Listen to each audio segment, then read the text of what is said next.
très froid, donc très riche en molécules, très froid. Quand je dis très froid, c'est à peu près moins de 260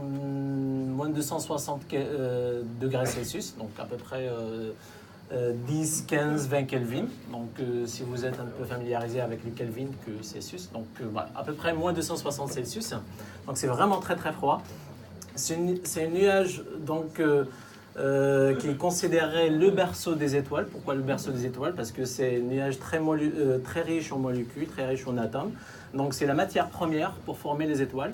Et donc c'est une région très riche aussi en processus physico-chimiques et donc très intéressante pour les chercheurs, soit les astronomes, les physiciens ou les chimistes, peu importe. Donc voilà, je suis au laboratoire, je fais des études pour essayer de comprendre ce genre de région, dans l'univers. Donc, je vais vous parler un peu d'une des premières étapes de la formation d'étoiles dans le milieu interstellaire. Donc, ça s'appelle en fait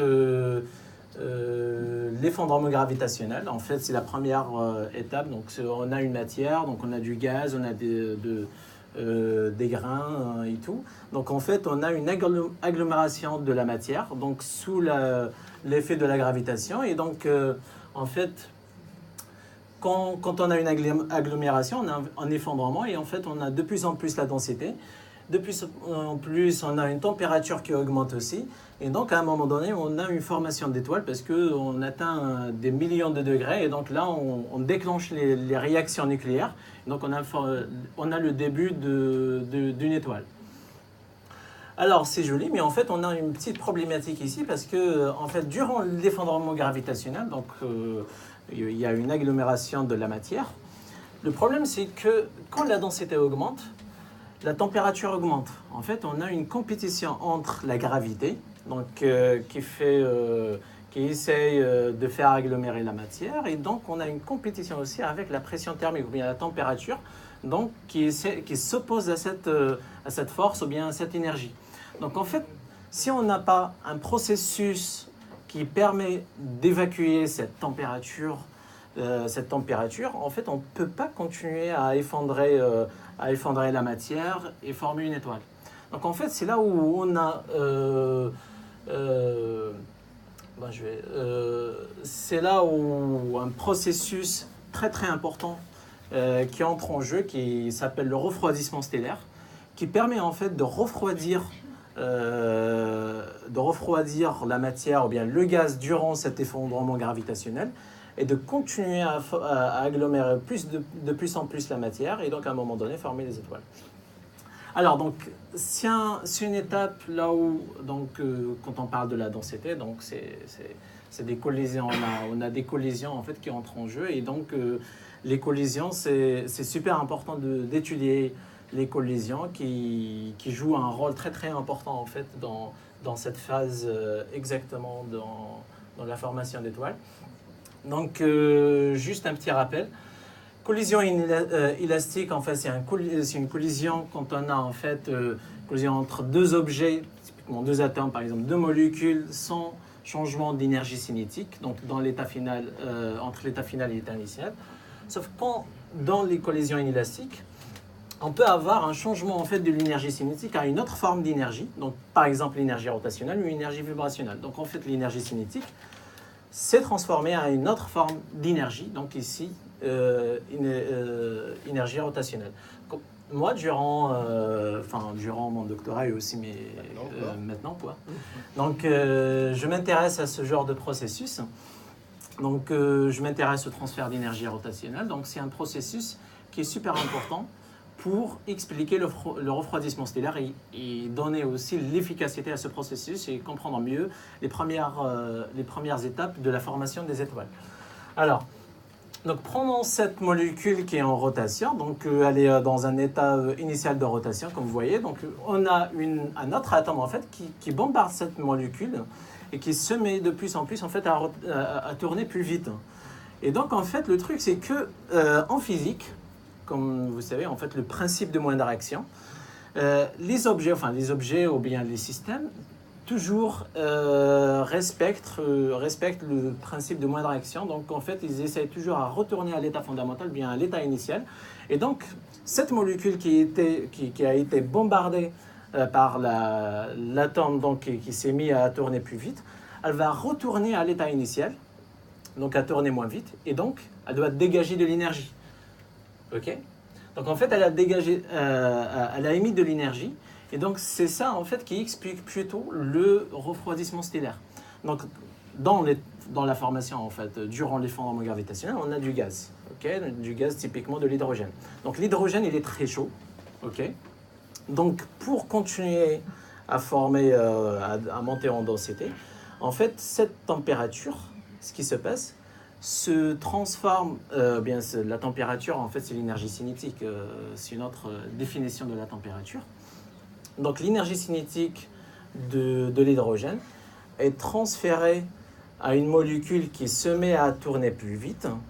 Cette molécule tourne plus vite, mais à un moment donné, elle va relaxer. Enfin, c'est un terme plus scientifique. Donc, elle va relaxer, elle va retourner à l'état fondamental. Et donc, elle va émettre de l'énergie.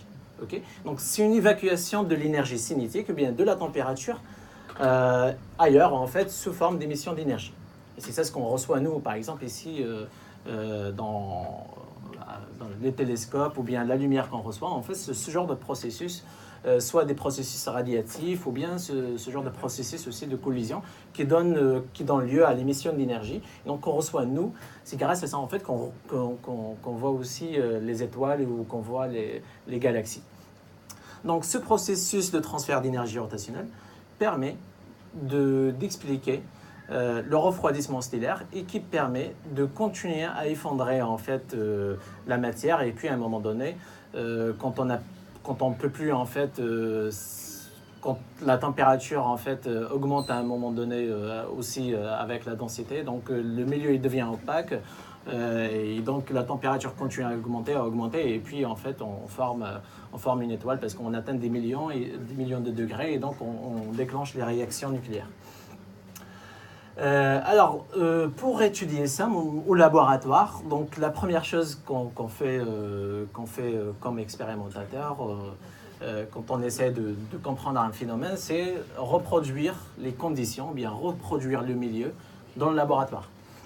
Donc ici à Rennes, on reproduit ça en utilisant une technique qui s'appelle CRESU, donc c'est l'acronyme de cinétique de réaction en écoulement supersonique uniforme.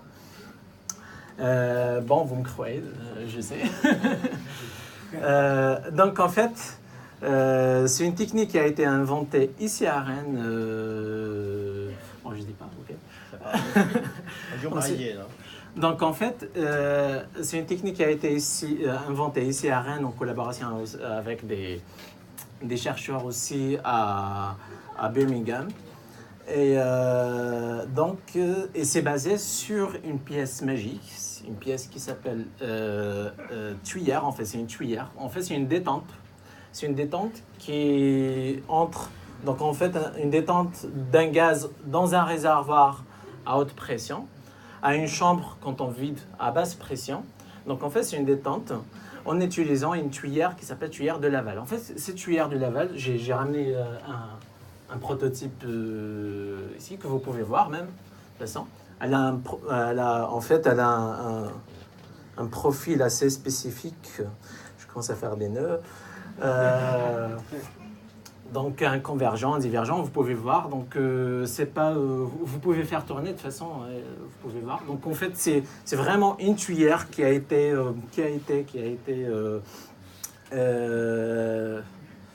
comment dirais-je, machined. Qui a été comment élaboré au laboratoire. Oui, c'est ça, oui. Donc juste quelques jours en fait et qui marche super bien. La cassez pas, il va pas pouvoir finir ses recherches. Oui, en effet. Et donc c'est une tuyère en fait qui permet de créer un environnement super froid, donc jusqu'à moins de 260 degrés. Ok.